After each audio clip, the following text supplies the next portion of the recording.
Este libro es nuevo de la colección Paleta de Sonidos de Latin Books.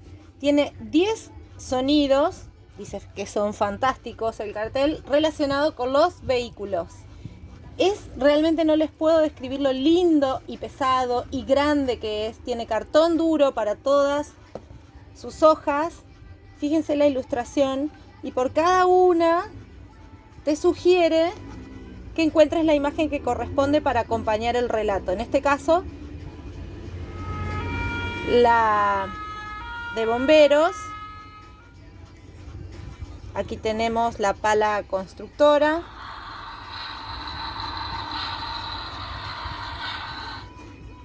Chuchú hace el trencito acercándose a la orilla. Es hermoso. Muy, muy lindo.